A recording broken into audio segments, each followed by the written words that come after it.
ఎన్టీఆర్ గారి వాచ్ అమ్మితే హైదరాబాద్లో 3 లగ్జరీ ఫ్లాట్లు కొనేయచ్చు తెలుసా? ఏంటి అవునా అని షాక్ అవుతున్నారా? ఎస్ అవును. ఎందుకంటే ఆ 3 లగ్జరీ ఫ్లాట్లు కొనేంత అమౌంట్ పెట్టి ఆయన వాచ్ కొన్నారు.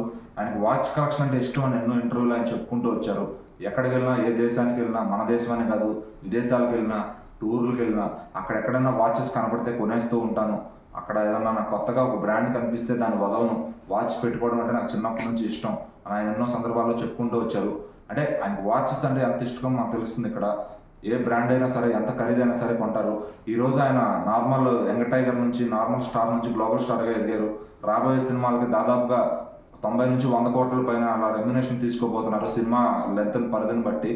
సో అంటే అంతంత రెమ్యునేషన్ తీసుకునే ఒక స్టార్కి 2 కోట్లు 3 కోట్లు పెట్టి వాచ్లు కొనడం పెద్ద సమస్య కాదు. అయితే ఆయన వాచ్ ఖరీదు ఇప్పుడు 2 కోట్ల పైన ఉందని తెలుస్తుంది. 2 కోట్ల పైన అంటే దాదాపుగా 3 ఫ్యామిలీస్ 3 ఫ్లాట్లు కొనుక్కుని బతికేయచ్చురా బాబు అని ఫ్యాన్స్ సరదాగా చెప్పుకుంటున్నారు సోషల్ మీడియాలో. ఆయన మన రీసెంట్గా ఎన్టీఆర్ 31 ఫంక్షన్కి వచ్చినప్పుడు పెట్టుకొచ్చిన వాచ్ పీటర్ ఫిలిప్ అని చెప్పి ఒక బ్రాండ్ అనమాట. అది లండన్ కంట్రీలో దొరుకుతుంది. అక్కడ నుంచి ఆయన తీసుకొచ్చి దాన్ని ఎక్స్పోర్ట్ చేయించుకుని సపరేట్ డిజైనర్తో ఆయన చేయించుకుంటేనే అంత కాస్ట్, అది ఆ కాస్ట్ పే చేస్తేనే వాళ్ళు పంపిస్తారంట మన అడ్రస్కి. అది మనం ప్రపంచంలో ఏ దేశంలో ఉన్నా వాళ్ళు పంపిస్తారు. సో అంత లగ్జరియస్ వాచ్ని ఆయన తీసుకొచ్చారు. ఆయనకు వాచ్ కలెక్షన్ అంటే ఇష్టం. ప్రతి లేని బ్రాండ్ లేదు ఆయన దగ్గర అని చెప్పుకుంటూ వస్తారు. అలాగే ఆ వాచ్ ఖరీదు అమ్మో ఏంటన్నా 2 లక్షలు మాకు మీ వాచ్ ఇచ్చేయన్నా అని చెప్పి ఫ్యాన్స్ అంతా కూడా సరదాగా అడుగుతూ ఉన్నారు ఆయన్ని. సో ఇవే కాదు, చాలా సందర్భాల్లో చాలా షూటింగ్లకి ఆయన రకరకాల వాచ్లు పెట్టుకురావడం మనం చూసాము. ఆ ఫొటోస్ అండ్ వీడియోస్ మనకు సోషల్ మీడియాలో దొరుకుతాయి.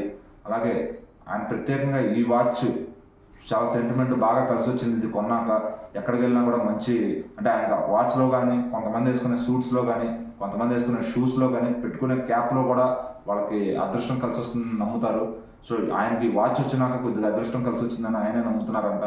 సో అందుకని చెప్పి ఆయన వాచ్ పెట్టుకోవడం జరిగింది. ఏమైనా 2 కోట్ల పైన వాచ్ అంటే ఒక చిన్న సినిమా తీసేయచ్చు, లేదంటే ఇలా 3 ఫ్లాట్లు కొనేయచ్చు.